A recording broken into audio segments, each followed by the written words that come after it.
Trevor is an old traction engine who lives and works at the vicarage orchard. When he isn't busy, he likes to watch the engines go rushing by, especially his friend Edward, who had saved him from scrap. Trevor is always grateful for this, but he hasn't found a proper way to return this favor.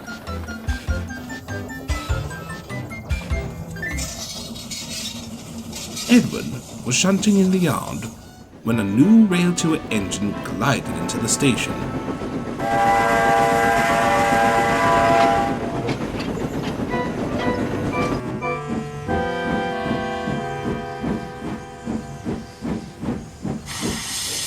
He went over to say hello. "Hello," he said cheerfully. "I'm Edward. Who are you?" The large engine softly spoke. "Greetings," he said. "I am Tie Gong Niao." Tie Gong Niao, Edward repeated. "What an interesting name." "Oh yes," the engine flustered. "I should explain. I have come from China as part of a rail tour. That is how it is said in my language. You can call me Iron Bull." "Very well, Iron Bull," said Edward. "Tell me, what are the railways in China like?"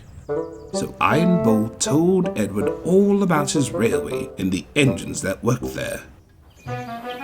Later that day, Trevor was resting happily in the sunshine when Edward came to see him. "We've got a new rail tour today," he said. "The engine's called Iron Bull, and he's come all the way from China." "How exciting!" peeped Trevor. "I hope I get to meet him." Just then, the vicar walked over. "Come along, Trevor," he said. "Farmer Finney says he needs you to thresh some grain for his chickens." "His farm's quite near the station," Edward added. "Perhaps you'll be able to meet him after all." "That could be arranged," said the vicar. Soon, Trevor, Edward and Iron Bull were talking together like old friends. Iron Bull was very intrigued by Trevor. "Being a traction engine," Trevor explained, "I still use coal and water, but I run on roads instead of rails." Iron Bull smiled. "What a miraculous engine you are," he said.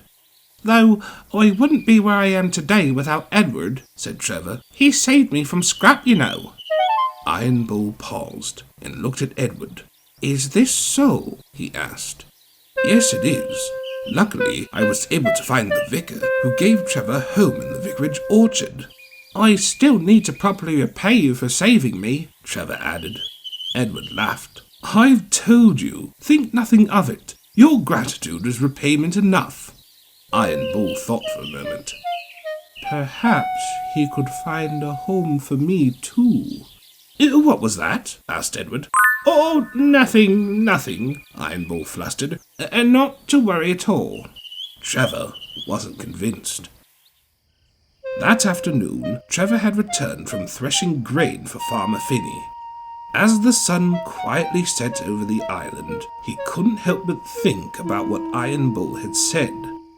What did he mean by find a home for him? He wondered. Could he not have a home in China? "Trevor, there you are," called a voice. It was Iron Bull, puffing towards the fence. "I was hoping I would find you here."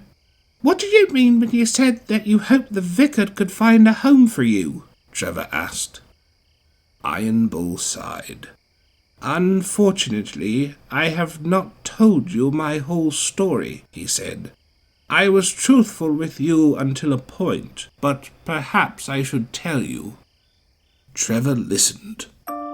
"My railway is heavily controlled by the government," he began. "They have allowed steam engines to work in tandem with diesels and electric engines for a long period of time. But now they have decided that the use of steam engines would not be in the best interest of China's global image, and have begun to phase out steam engines from mainline service. When I was chosen to be part of the Branco Railtours, I was told that I was essentially given up as a donation, with no intention to be sent back. However, should I return to China once my rail tour is complete, it is certain that I will be scrapped." Trevor didn't know what to say. He had felt the hopeless fear of being scrapped before, but he had Edward and the vicar to save him. But it looked as though Iron Bull had no one to come to his rescue at all. "I wish I knew how to help you," he said sadly. The next day, Trevor spoke to the vicar about Iron Bull's dilemma. "And he says that if he goes back to China, he'll be scrapped," he finished. "I understand your concern," said the vicar, "but I doubt that we can do anything to help." "I suppose you wouldn't have space for a large engine like him, would you?" Trevor asked innocently. "Don't be silly, Trevor," the vicar frowned.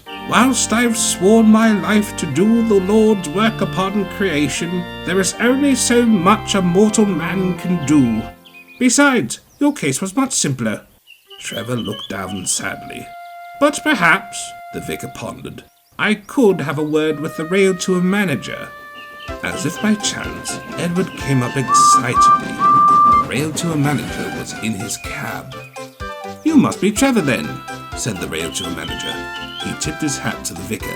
"How do you do, sir?" "Whatever is all this?" Trevor asked. "You must come to Knapford," Edward said excitedly. "I'll explain on the way." Iron Bull sat in his siding. His Railtour train was due to leave later that day. He was forlorn about it, for it would mean the possibility of going back to China to be scrapped. Edward suddenly pulled into the yard with the vicar, the Railtour manager, and Trevor loaded onto a truck. "Goodness me!" Iron Bull gasped. "What is all this for?" "Iron Bull," said the Railtour manager, "I know that you were concerned about what would happen once your rail tour was complete, but—" "I understand, sir," Iron Bull sadly interrupted. "I will accept my imminent fate." "Good," the Railtour manager said, "because you won't be going back to China." Iron Bull was confused. "What do you mean?" "I was waiting to tell you before it was officially confirmed," the Railtour manager continued. "You're not going to be scrapped. You're going to be sent to work on a railway in America," added Edward. "In a place called Iowa," Trevor chirped. "I'm not too sure where that is, though, but you won't have to worry about scrap anymore." "You hear that, Iron Bull?" said the vicar. "The Railtour manager saved you." Iron Bull was overjoyed. "What wonderful news this is! I have been given a second chance." And Iron Bull blew his whistle as loud as he could. Edward and Trevor joined in. "Well, Trevor," said Edward, "I suppose you could say that you paid it forward." What do you mean?" "Well," explained Edward, "you wanted to find a way to repay me for saving you from scrap, but you've paid it forward by helping Iron Bull." "Oh, I get it now," said Trevor excitedly. "I suppose we're even then." "Exactly," smiled Edward. "And for that," Iron Bull finished, "I am grateful."